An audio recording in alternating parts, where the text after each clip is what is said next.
Alô, muito bom dia, ótimo final de semana a todos, nomes e marcas no ar. Nosso entrevistado de hoje, cidadão que está inserido, misturado na história de Criciúma. Quantas ações e realizações que tiveram a sua digital. Participou direta e indiretamente, com opinião, consulta ou como projeto. Hoje nós vamos trazer o terceiro arquiteto da história de Criciúma. O primeiro foi Fernando Carneiro, o segundo, junto praticamente, Altair Guide, e o terceiro, Nelson Gaidzinski, que está conosco aqui. Muito bom dia, prazer tê-lo conosco. Bom dia, Delor. Bom dia aos ouvintes também do teu programa aí. É um prazer aí que está contigo. Vamos ver se deixamos alguma novidade aí. Imagina, será um programa agradável. O Nelson G, como é chamado pelos amigos, né? Nelson G tem uma história muito interessante, uma história bonita, uma caminhada. Se formou para estudar arquitetura, teve que vencer dificuldades, né? Vencer dificuldades e tal. E está com 79 anos, arquiteto há quantos anos, o Nelson? 53 anos, 53, 54 anos. Eu trabalhei, eu formei em 69, tá? E quando completou 50 anos, eu resolvi dar uma parada na profissão, mas estou envolvido com outros setores aí, tipo Observatório Social, Conselho do Mambituba, Maçonaria, Clube da Melhor Idade, então sempre eu tenho uma atividade para não ficar em casa sem fazer nada, né? Então, alguma coisa toda. E tudo sem remuneração. Entendeu? É criciumense, né, Nelson? Sim, eu nasci em Criciúma. E me fala do teu início, evidente, tu conheceu Criciúma quando era aqui ainda pirita no chão, quando era tudo aqui, não tinha pavimentação aqui na cidade. Me fala um pouco do início da Criciúma daquela época que tu lembra. Época ali, então tá. Eu, lógico, nasci em Criciúma, aqui o meu pai casou com a filha do Celeste Zilli, ali da Casa Zilli, né? E a partir daí eu comecei a estudar no Lapagesse, que era a escola próxima ao centro aqui. Meu pai sempre teve um bar, Café São Paulo, Café Foro Preto, ali no centro. Teve um armazém criciumense, onde depois foi a Casa Nova. Tá? E aí, lógico, para mim era fácil estudar o primário na escola no Lapagesse. E veja, o Lapagesse, define o Nelson G, na época era a escola próxima do centro. E agora vê onde é que está o Lapagesse. O Lapagesse é o centro, né? Está no centro, tudo misturado ali, tudo junto. Exatamente. E era tudo estrada de chão. Exatamente. Aí no centro, o centro da cidade já tinha alguma paralelepípedo, né? Tá. Uma pavimentação. Tá. Mas, terminando o primário, cadê o ginásio? Próxima etapa era o ginásio e o científico. E não tinha em Criciúma. E agora, onde é que eu vou? Ginásio segundo grau e científico? O terceira etapa. Então, o único local mais próximo era Tubarão. Então, o que acontece? Com 11 anos, pegava o trem, ia para Tubarão, estudava no internato do Colégio Deon. E lógico, a gente ficava lá 2 meses. Quando dava um feriadão, os alunos eram liberados para fazer uma visita em casa. Voltava de trem, domingo à tarde tinha que retornar.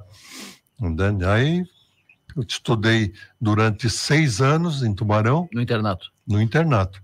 Tá. Nesse período eu optei por fazer arquitetura. Só tinha cidade mais próxima era Porto Alegre. Então eu fui fazer o terceiro científico, fui fazer em Porto Alegre, fiz o vestibular e lógico que lá com 250 candidatos para 20 vagas, eu não estava preparado para passar. Fiz um curso pré-vestibular em Porto Alegre também, fui fazer novamente, 20 vagas, não consegui. Aí, nesse período, eu voltei para Criciúma e minha mãe falou com o Fernando Carneiro, ver se tinha uma vaguinha para mim aprender a desenhar. Ia facilitar, lógico, na minha profissão. Disse, não, pode mandar ele aqui. O Fernando já estava arquiteto, já estava nativo. Sim, já estava nativo aí, exatamente. Ele estava formado já há uns 10 anos aí. E não, vem cá, vamos fazer um testezinho. Fiz um teste e fui aprovado. e fiquei 1 ano trabalhando com ele, ao mesmo tempo estudando para o próximo vestibular. 1 ano depois, fui fazer o vestibular, 30 vagas. Aí consegui aprovação. E nessa aprovação, meu pai tinha dificuldade em pagar todas as despesas, né? Eu falei com o Fernando, tu deve conhecer algum colega teu lá de Porto Alegre que possa me dar um emprego. Aí ele deu o nome, deu o telefone, e eu fui lá em Porto Alegre, falei com o Fayette, o nome do Fayette foi colega do Fernando. E perguntei se eu tinha uma possibilidade. Não, vem cá, vamos fazer um teste. E fui aprovado. Opa! E aí o que aconteceu? Todo o período, durante o estudo, eu trabalhei também como desenhista. Estudava de manhã e à noite e trabalhava à tarde.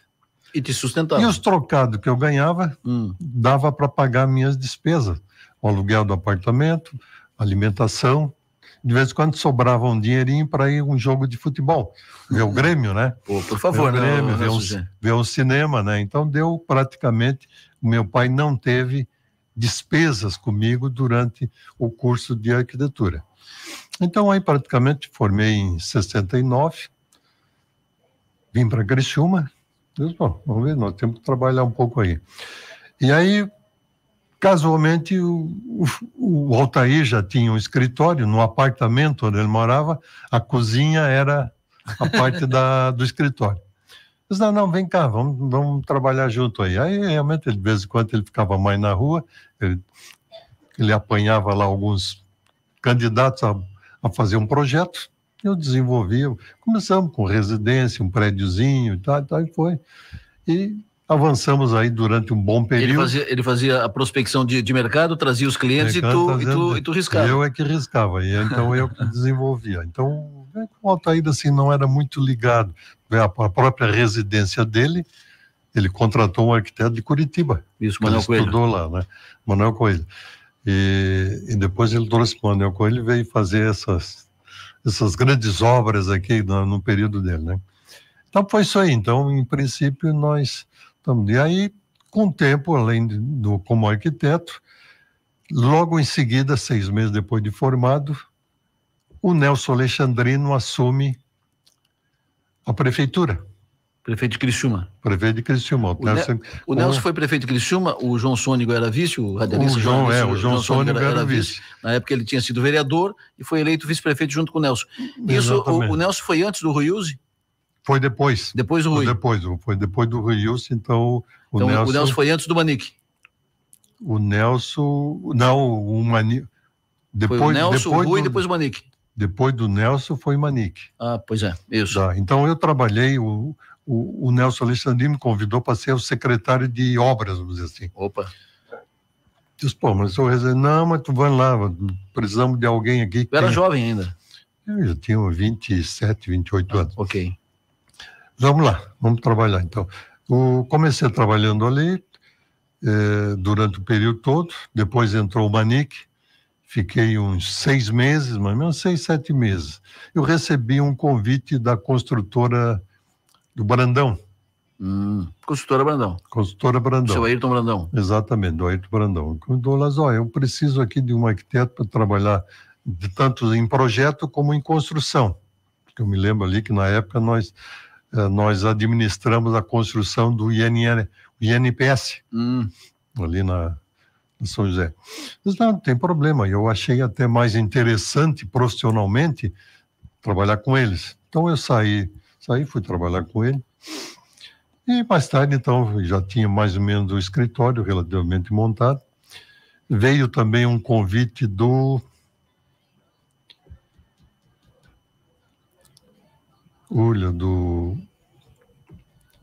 foi governador depois aqui, foi prefeito, veio mais...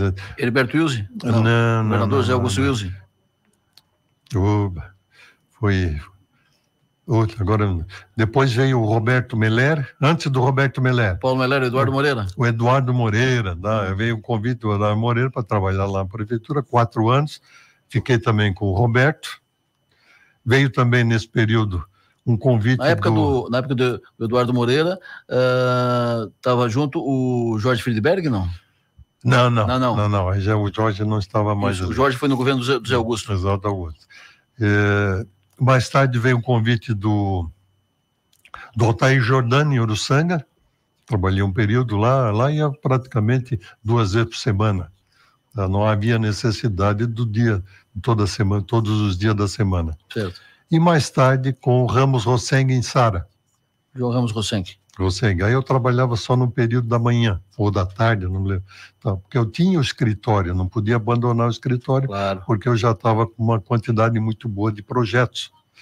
E aí logo em seguida também começou a aparecer, fui fazer o primeiro projeto do Mercado Giasse. Zefiro me telefonou, vou fazer um projeto aqui na Içara. Primeiro projeto que eu fiz. Certo. O segundo foi aqui em Criciúma, ali na Avenida. E aí começou a aparecer vários projetos que eu cheguei no não vou dar conta do recado. Eu convidei um outro arquiteto para a gente fazer em conjunto e, na realidade, nós projetamos 17 mercados. Foi o principal cliente que eu tive. E, no total, eu projetei mais de quase 700 mil metros quadrados em termos de prédios, residências, prédios de escritório, de apartamento, né? E principalmente dos... Então, esse aqui praticamente foi... Qual é a diferença entre trabalhar no poder público e trabalhar para a iniciativa privada? É diferença de serviço, diferença de ritmo, de pique, qual é a diferença? Na tua área, na arquitetura? Dentro da área é o seguinte, é que lá na prefeitura, dificilmente tu trabalhava com projetos. Era só, a maioria, no meu caso, era aprovação de projetos e fiscalização das obras em construção. Eu licenciava um projeto, uma construção, e nós tínhamos os fiscais para acompanhar. Então, os fiscais muitas vezes tinham que notificar alguém que estava construindo sem licença. Notificava alguma coisa, ou eventualmente o cara alterava o projeto, recebia também uma notificação. E alguns elementos foram até multados. Tá? Teve um laboratório, nós aprovamos um laboratório ali em frente ao Hospital São João Batista, que era obrigatório o térreo, garagem, estacionamento. Perfeito. Todos os consultórios, todos eles tinham garagem. Aquilo ali simplesmente terminou os pavimentos superiores e deixou o térreo em branco. E veio pedir o habite. O fiscal foi lá, notou que estava tudo ok, liberamos o habite. Logo em seguida, notamos que ele estava fechando o térreo. Parede, subia térreo, acabando com o estacionamento, que era obrigatório. Aí, lógico que ele foi notificado, foi multado, tá? E o dono do laboratório deixou até de me cumprimentar depois, né? Achando que eu era o culpado dessa irregularidade. O culpado era a regra, né? Então, isso a gente encontrava de vez em quando alguns problemas, né, em termos assim de construção. Então, mas na realidade, assim, eu fiz alguns projetos, assim, tipo o terminal lá como é que é? Olha, dos caminhões ali, lá na primeira linha. Do Porto Seco? O Porto Seco, lá. O Porto Seco fui eu que fiz o projeto do Porto Seco. Fiz um projeto do prolongamento da Rua Araranguá. Sim. Que a reciclagem está totalmente obstruída, né? De certos horários ali. Fiz um projeto na época, né? Mas até hoje eu estou cobrando lá até do Salvares. Eu falei com o Salvares, vamos abrir ali, Salvares. Mas é muito dinheiro, mas não sei o quê, então tá. Então fica por isso mesmo. mas na realidade é isso aí. Então, era fiscalização e aprovação de projetos, alguns projetos que a gente elaborava lá também. Mas o principal, realmente, no escritório era simplesmente projeto líquido. O arquiteto tem várias funções, né?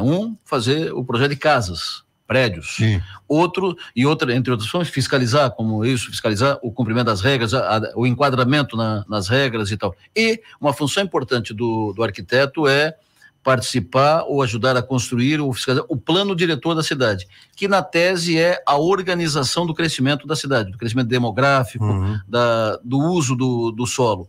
Tu acompanhou algumas discussões aqui de plano diretor. Sim, Se tivesse hoje que fazer uma rediscussão, uma adequação, uma atualização do plano diretor, quais sugestões mais importantes que tu daria?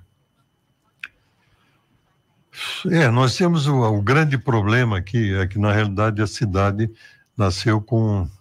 ela cresceu com arruamentos estreitos. Era obrigatório fazer rua com 12 metros. Certo. Tudo com 12 metros, né? Quer dizer, hoje você não pode, dificilmente você tem condições de estar demolindo prédio para poder alargar uma rua.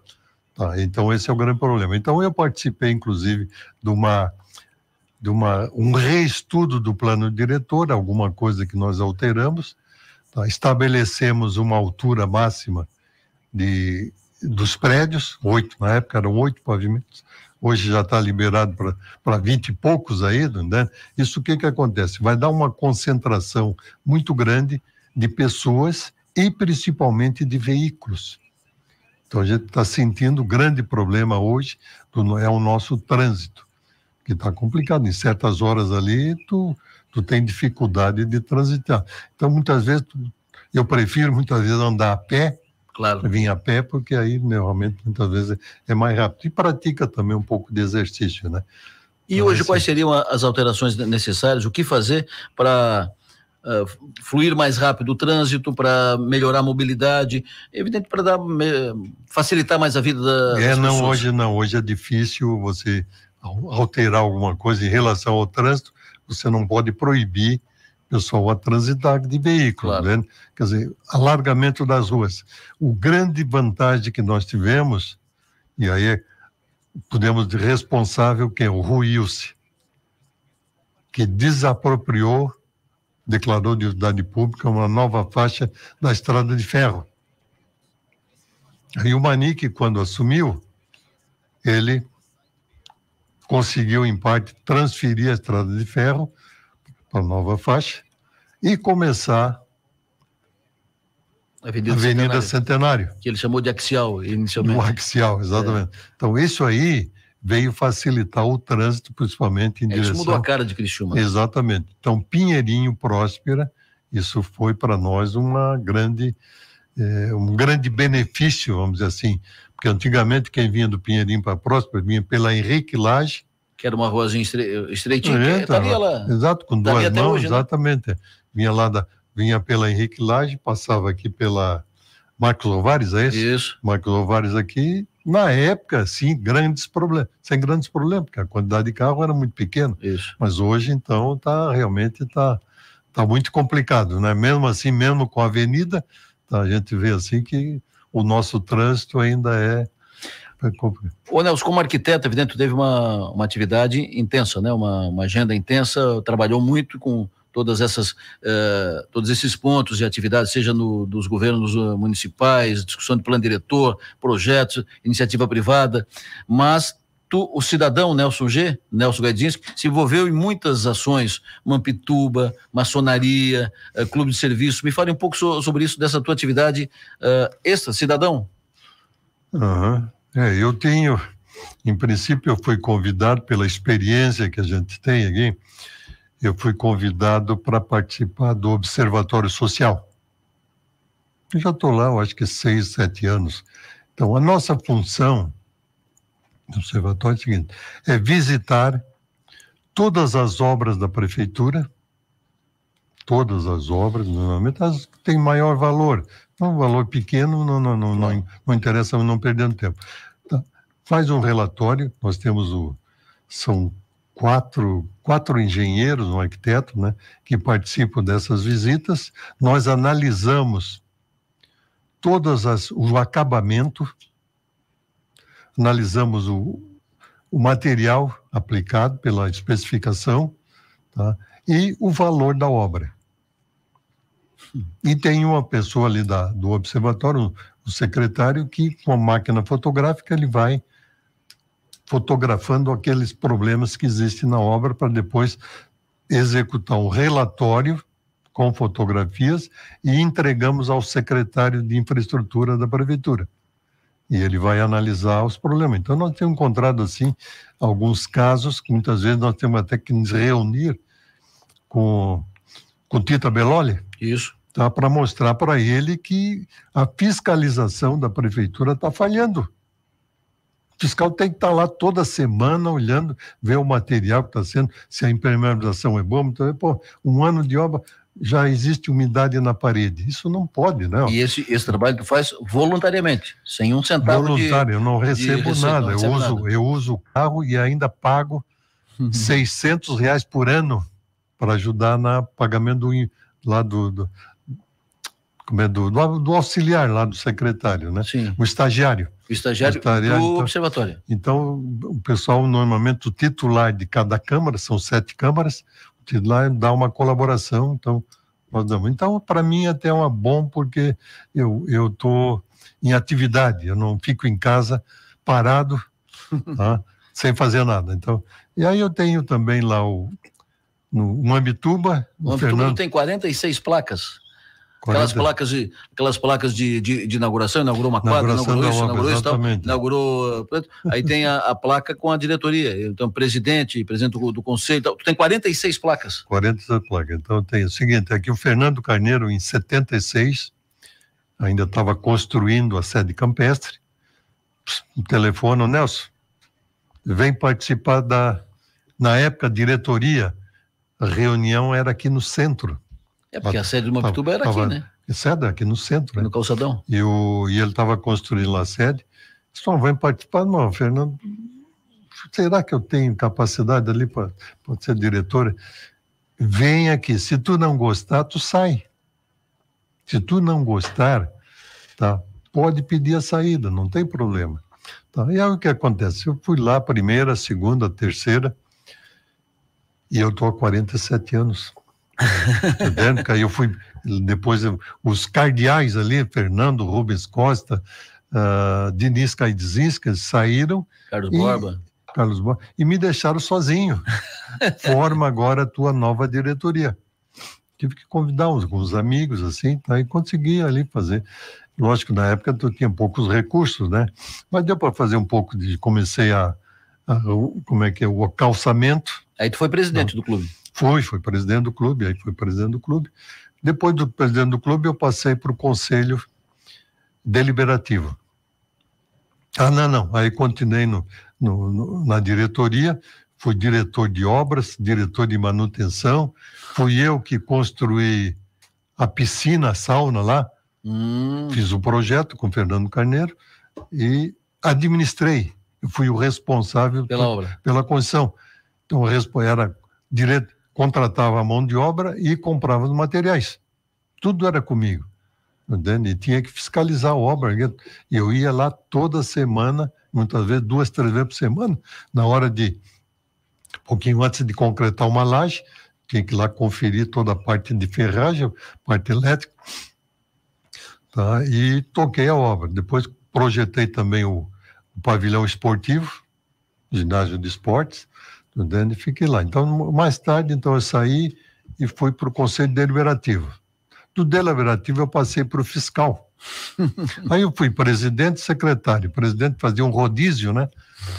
E todo esse período, na inauguração de uma hora, aparecia sempre o meu nome. Então, tu tá nas placas como presidente do clube, presidente da diretoria, ou tu tá como presidente do conselho, ou do conselho fiscal, ou presidente do conselho deliberativo, ou secretário. Ou como autor do projeto também. Como autor do projeto. Então tem uma placa que aparece meu nome 2 vezes, como diretor e como autor do projeto. A ampliação da sede social também eu participei. E tu tá até hoje lá? Sim, eu continuo ainda, eu quero completar... Todos aqueles cardeais todos, tu é o único que está até hoje lá. Não, eu não sou o cardeal. Eu era, na época, o mais novo da turma, não, né? Virou, né? Então, eu fui de um grande. Então, me parece, para mim, é um prazer estar contando lá, pelo menos, a participação. Amanhã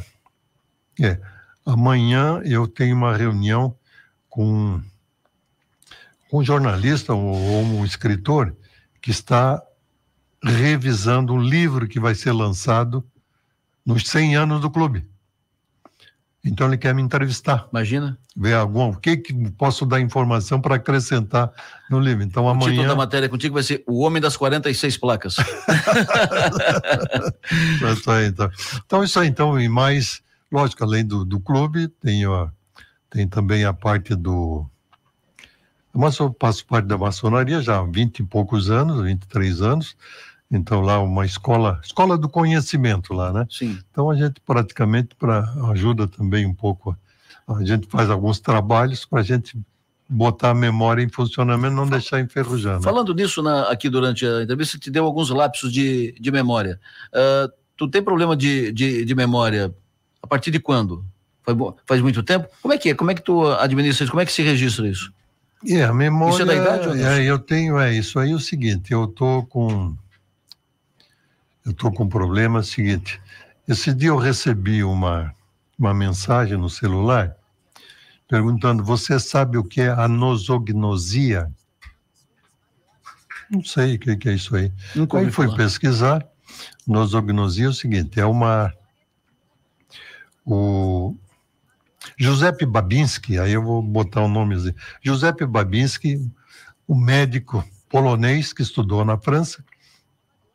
Em 1914, início da Primeira Guerra Mundial, ele apresenta um estudo que ele fez, que deu o nome de anosognosia, que toda pessoa, a partir dos 60 anos, a maioria a partir dos 60 anos, começa a esquecer o nome dos amigos.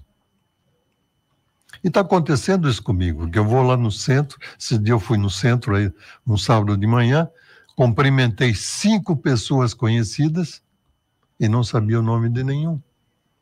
Aí tu lembra das pessoas. Tu não lembra dos nomes. A fisionomia eu conheço. O nome é que está falhando. Então, estou dizendo, eu tenho o nome dos amigos mais próximos, entendeu? Tem aqueles que a gente joga uma canastrinha, faz um jantarzinho, nome dos parentes. Agora, eu estou realmente esquecendo. Então, eu já estou com quase 80, então significa que está acontecendo esse problema. Agora, em compensação, eu tenho na memória o nome de pessoas que ficaram na história. Isso tu não perde? Até quando, eu não sei. Entendendo? Mas eu tenho assim, tipo, os filósofos gregos. Aristóteles, Sócrates, Platão, Tales de Mileto, Pitágoras, Protágoras, entendendo? A gente tem o nome. Tales de Mileto foi o primeiro filósofo. E Tales de Mileto não era o sobrenome dele. Tales Mileto era a cidade onde ele morava, o local onde ele morava. Lá ele criou uma escola, é considerado o primeiro filósofo. Ele criou uma escola do conhecimento. O Pitágoras, mais tarde, nós temos que dar um nome para esse pessoal que está interessado no conhecimento. Tem que descobrir por que nós estamos aqui, para onde que nós vamos, entende? E aí começaram a estudar, apresentar a procura do quê? Da verdade. O pessoal não tinha muito conhecimento, então criaram, e aí deram o nome de filosofia.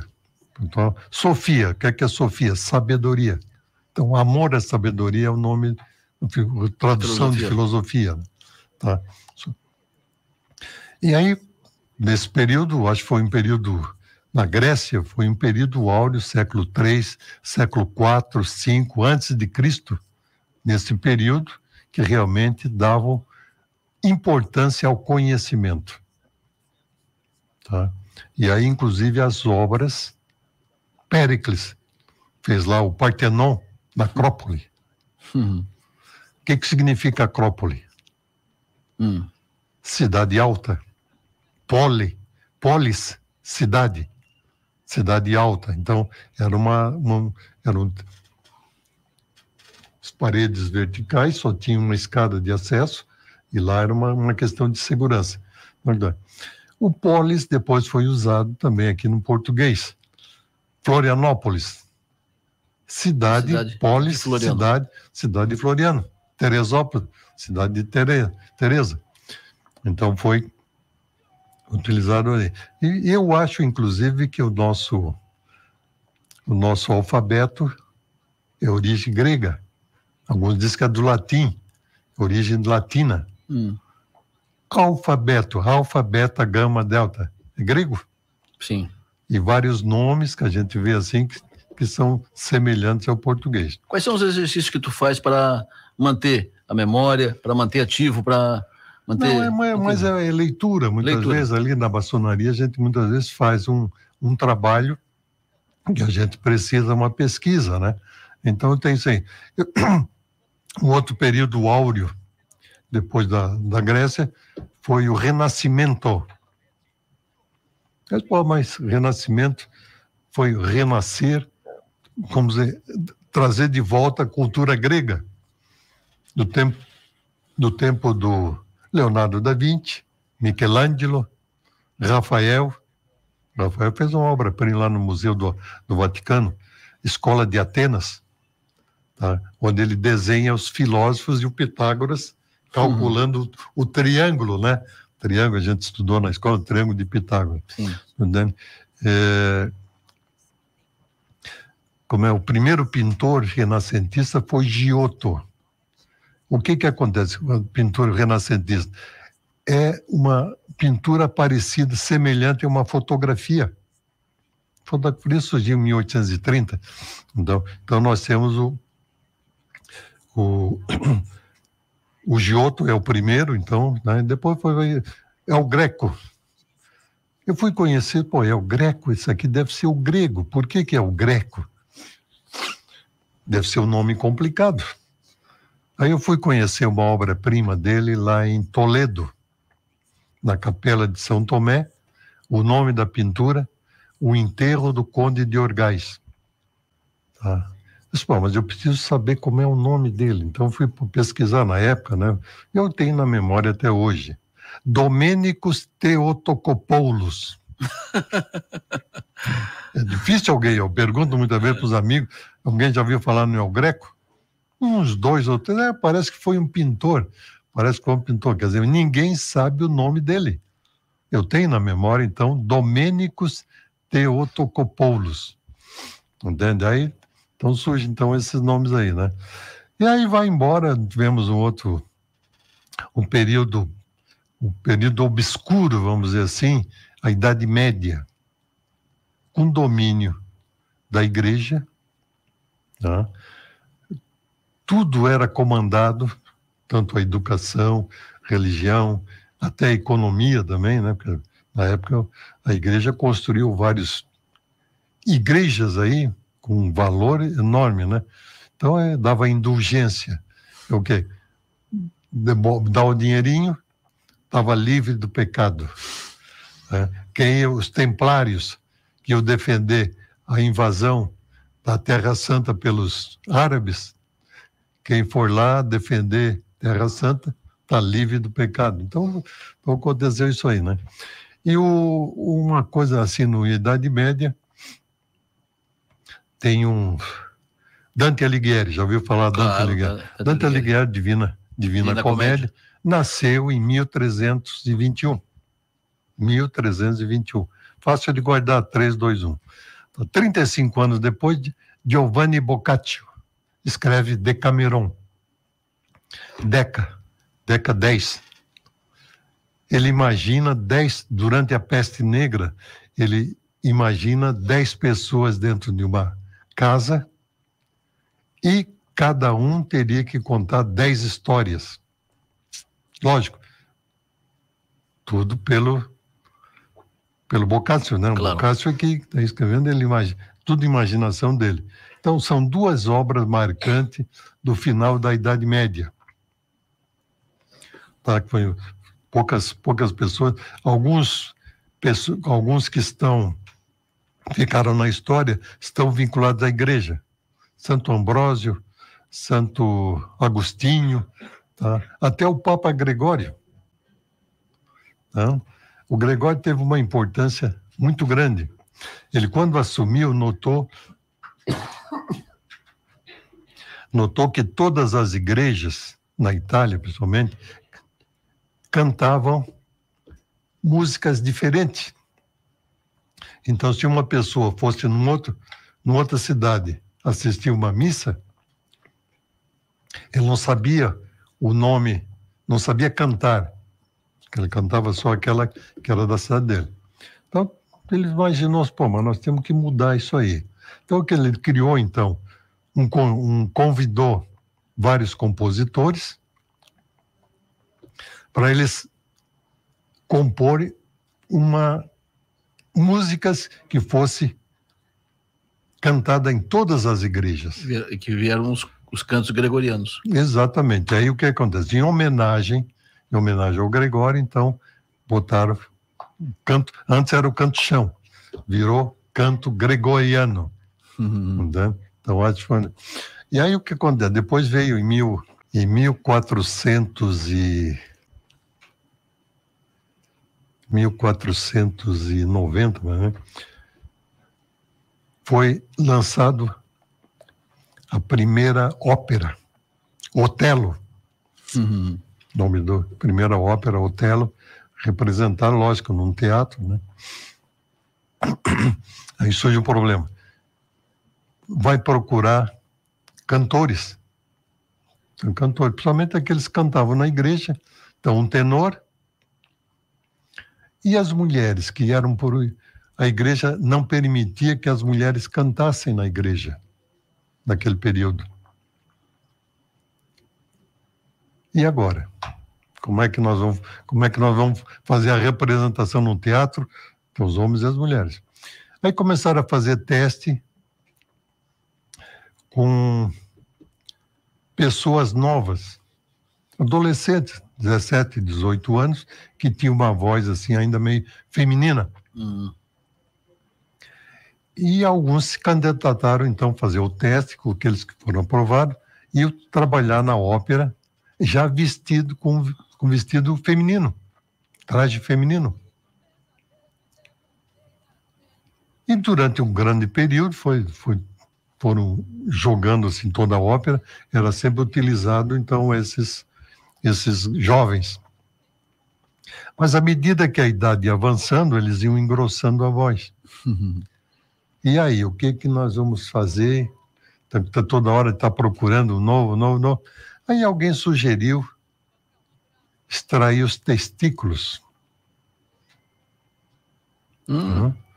Extrair os testículos. E agora? O que nós vamos fazer? Diz que extrair o testículo de uma pessoa deu bons resultados e alguns, inclusive, existe até um filme que eu assisti, um filme de uma história verídica em que o irmão era compositor e convenceu o cantor, que fazia o papel feminino, a extrair os testículos. Só que ele ficou depressivo porque ele tinha uma namorada, ele queria engravidar e não conseguia. Então, durante um bom período, teve esse problema da igreja proibir as mulheres de cantarem na igreja. Mais tarde, então, eu acho que tem certas restrições assim. O período até a igreja criou, em 1450, Tribunal da Inquisição. Ixi. Tudo que a igreja informava era verdade. Sim. E alguns cientistas, tipo Galileu Galilei, a igreja dizia que a Terra era o centro do universo. O Galileu informou que o Sol era o centro do universo. Foi condenado, ele seria queimado. Foi para a prisão, seria queimado. Aí o que aconteceu? Ele acabou, durante esse período, ele desmentiu, não, realmente, eu estou errado. Ele só disse o seguinte, quando ele estava à beira da morte, ele sabia que já estava no fim, podem escrever de que o Sol é o centro do universo. Que mais tarde foi provado que realmente ele tinha razão, né? Então tem certas coisas assim, a gente fez uma pesquisa assim, em relação à história da igreja, e realmente ela tem muitos fatos que realmente hoje a gente não concorda, né? Então, em princípio, seria isso aí. Depois, lógico, a gente foi mais adiante, o o período renascentista, ali que eu falei já, os pintores, vem depois o iluminismo, foi outro período áureo, né, dos grandes, principalmente a França, né, dos grandes filósofos, grandes pintores, tipo Van Gogh, Gauguin, Delacroix, Renoir, entendeu? A gente tem assim o nome lógico, eu não tenho o nome de todos, mas se alguém me perguntar quem foi a pessoa famosa, entendeu? Eu vou dizer, não, esse foi pintor, foi um escritor, foi um filósofo, entendeu? Então seria isso aí. Um privilégio te ouvir, uma aula sobre cultura, foi um prazer, muito bom te ouvir. Foi muito bom fazer o Nomes e Marcas contigo, Nelson. E importante reverenciar, valorizar, respeitar a tua história, a tua trajetória, 79 anos de vida, mais de 50 anos de arquitetura, de diploma. Foi um prazer tê-lo aqui no Nomes e Marcas, sucesso, energia e vamos adiante. Ok, eu que agradeço aí a oportunidade, pelo menos de dar algumas informações, né? Lógico, a gente tem aquela preocupação principalmente com a memória, né? Eu não quero chegar com a minha mãe, que já estava até com o início de Alzheimer. Sim. Ela está vendo uma televisão que a senhora está vendo. Não sei, quer dizer, ela realmente não tinha mais condições assim de pensar. Então, existe, lógico, com a idade, existe preocupação principalmente com a memória para a gente não alcançar um nível que a gente realmente, em vez de esquecer o nome, esquecer da fisionomia. Tá ok? Muito obrigado, então. Eu que agradeço. Uma oportunidade a gente tem. Eu tenho mais informações ainda. Sim. Tá, vamos fazer um outro dia. Vamos fazer um segundo. Nomes e Marcas 2 com o Nelson G. Nelson, foi um prazer te receber aqui. Nelson Gaidzinski, arquiteto, foi nosso entrevistado desse final de semana do Nomes e Marcas. Ele é arquiteto de profissão, mas é um cidadão muito envolvido nas atividades comunitárias. O programa volta no próximo sábado, sempre 11h30 da manhã, programa inédito. Muito obrigado pela audiência, ótimo final de semana e até lá.